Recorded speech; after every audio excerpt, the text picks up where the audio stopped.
안녕하세요. 노무법인 호담의 이슬기 노무사입니다. 제가 많이 진행하는 사건이 연장, 야간, 휴일 근로에 대해서 임금 체불 사건이 굉장히 많은데요. 저희가 이전 영상에서 이렇게 연장 근로와 휴일 근로, 야간 근로에 대한 개념을 알기 쉽게 설명을 해드렸었습니다. 오늘은 이러한 수당들이 어떻게 계산이 되는지 사례를 통해서 쉽게 계산법을 설명을 해드리고자 하는데요. 오늘 영상을 끝까지 시청을 해주시고 본인의 임금 체불액이 있다라고 한다. 이걸 기준으로 본인의 사례에 대입을 해서 연장근로 수당, 야간근로 수당, 휴일근로 수당을 한번 산정해 보시는 것을 추천드립니다. 제가 오늘 설명드릴 연장근로, 휴일근로, 야간근로를 계산하는 사례인데요. 먼저 칠판에 적힌 A씨에 대한 근로시간을 먼저 설명을 드릴게요.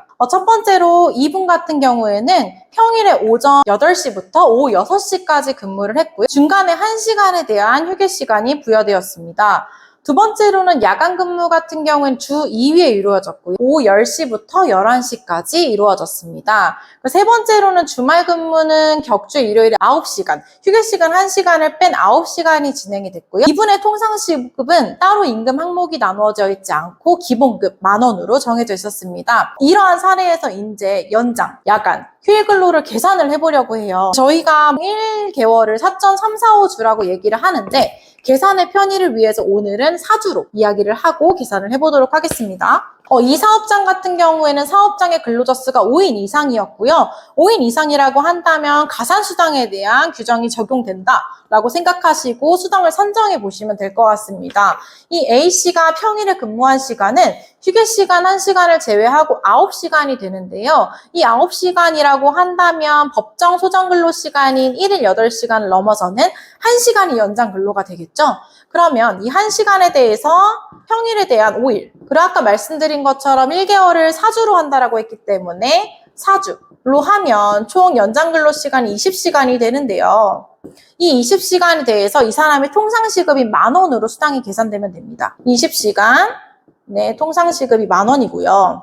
그리고 아까 5인 이상 사업장이라고 했기 때문에 이분 같은 경우에는 당연히 가산수당을 지급받을 수 있겠죠. 그래서 보통 저희가 50% 가산을 하는데 이 연장 근로에 대해서는 아직 기본급 1도 반영이 되어 있지 않기 때문에 시급인 근로자를 감안해서 저희는 1.5배 계산을 하게 됩니다. 즉 20만 원에 1.5배가 되면 이분은 연장 근로 수당으로 30만 원을 월 받을 수 있게 되는 거예요. 두 번째로는 야간 근무인데요. 이분 같은 경우에는 주 2회 1시간에 대한 야간 근로를 제공하셨습니다. 이러한 경우 한 달치의 야간 근로 시간은 당연 2회이고요. 실제로 1시간의 야간 근로가 발생을 했고 그리고 4주. 그래서 이분은 총 8시간의 한 달에 대한 야간 근로가 발생을 했는데요. 야간 근로 같은 경우에는 법에서도 50% 가산을 하고 있기 때문에 8시간 분에 대해서 10,000원 시급을 0.5배에서 가산해 주시면 됩니다. 이러한 경우 야간 근로 수당은 총 4만 원이 발생을 하겠죠. 근데 여기서 의문이 드실 거예요. 이 시간도 소정 근로 시간 내에 없는데? 그러면 실제로 일한 1배에 대한 시간이 없네? 라고 생각을 하실 수 있는데 이런 경우가 연장과 야간이 중복되는 경우입니다. 즉, 이 8시간 분에 대해서는 야간 근로이기도 하지만 연장 근로에 해당이 되죠. 그렇기 때문에 추가적으로 8시간에 대한 연장 근로 수당도 발생이 되어야 합니다. 연장 근로는 아까 말씀드린 것처럼 기본급이 포함되어 있지 않아 1.5배로 저희가 계산했잖아요. 동일하게 여기에도 1.5배를 가산해서 12만 원의 연장 근로가 추가로 발생된다라고 보시면 돼요. 그래서 여기서 조금 유의하셔야 될 거는 이렇게 연장이랑 야간이 중복되면 0.5, 1.5, 즉 몇 배죠? 2배가 발생된다라는 사실은 이해를 해주시면 좋을 것 같아요. 마지막으로 이제 주말 근무를 하는 경우에요. 이 주말 근무 같은 경우에는 9시간의 주말 근무가 발생을 했고 앞서 설명드린 것처럼 8시간까지는 1.5배 그리고 나머지 1시간 분에 대해서는 연장까지 가산해요. 2배가 발생이 되어야 합니다.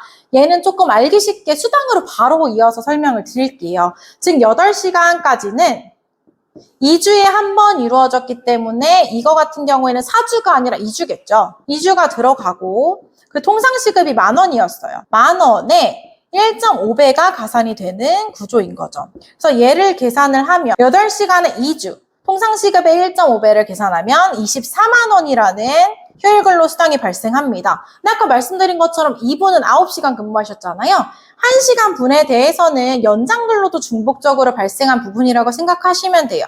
그래서 2주에 똑같이 통상시급은 10,000원이 반영이 되지만 1.5에 연장근로 0.5까지 가산해서 2배가 발생이 되는 거죠. 그래서 이 연장 휴일 중복 시간 같은 경우에는 40,000원의 추가 비용이 발생하게 됩니다. 이제 저희가 예의시에 대해서 가산수당을 산정을 해보았는데요. 첫 번째, 평일에 대한 이는 연장근로에 대한 수당이었습니다. 두 번째로는 저희가 발생했던 야간 근로에 대해서 발생한 40,000원이 있었고요. 얘는 야간 근로와 연장 근로가 함께 발생했던 연장 야간이었습니다. 그리고 세 번째로는 실제로 주말을 근무했던 법정 소정 근로 시간 내의 휴일 근로 수당이었고요.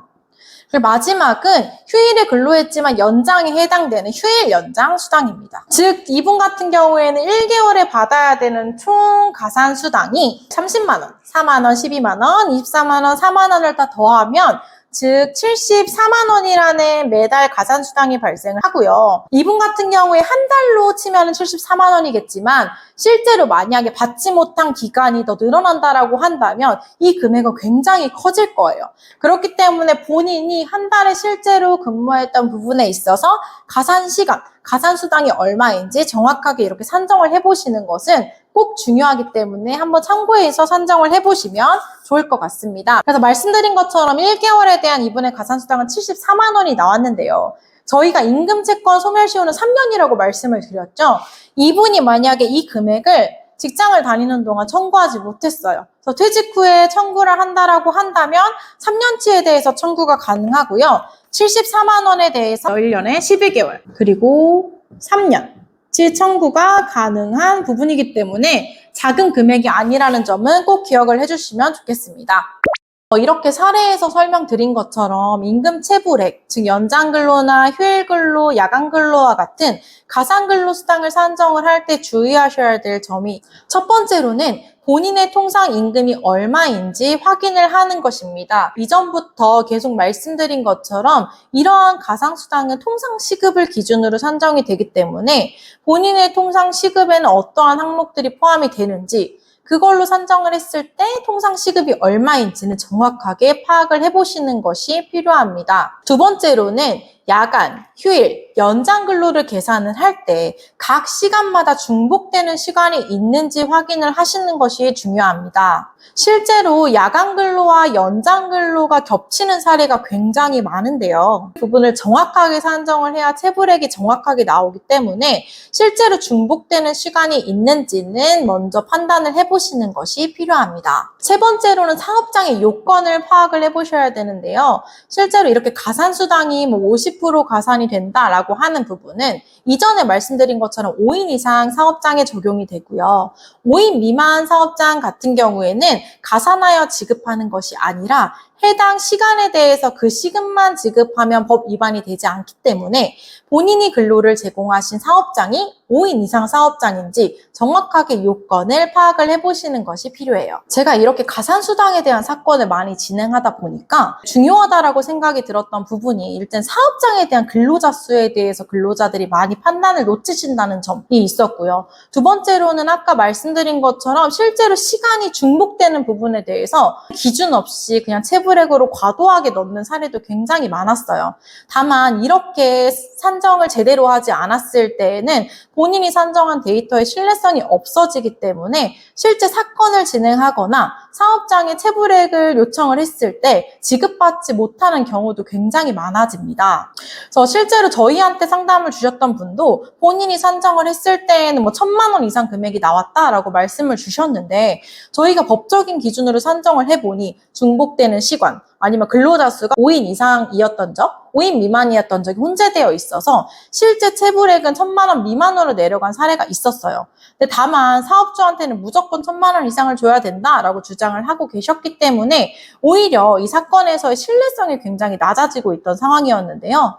정확한 산정과 근거 데이터로 저희가 체불액을 제시를 해서 사업주께서도 납득을 하고 지급한 사례가 있습니다. 이처럼 임금 체불액을 계산을 할 때는 주의사항을 조금 참고하셔가지고 정확하게 본인의 임금체불을 산정하시는 것이 필요하다는 점 꼭 기억해 주시면 좋을 것 같고요. 오늘 영상에서는 내가 얼마나 일해서 연장근로, 휴일근로, 야간근로를 받을 수 있는지에 대한 정확한 계산 사례를 설명을 드렸습니다. 내가 하루에 몇 시간 일했고 실제로 나의 연장근로 시간이 얼마이고 내 통상시급이 어떻게 계산이 돼서 실제적으로 내가 받아야 되는 임금액이 얼마인지 이 전체적인 흐름에 따라서 계산을 해보시는 것이 정말 중요한데요. 만약에 이러한 계산이 어려워서 실제로 내가 받지 못한 임금을 받지 않고 넘어가셨다면 다시 한번 영상을 참고하셔서 본인의 임금을 정확하게 산정을 해보시는 것을 추천드립니다.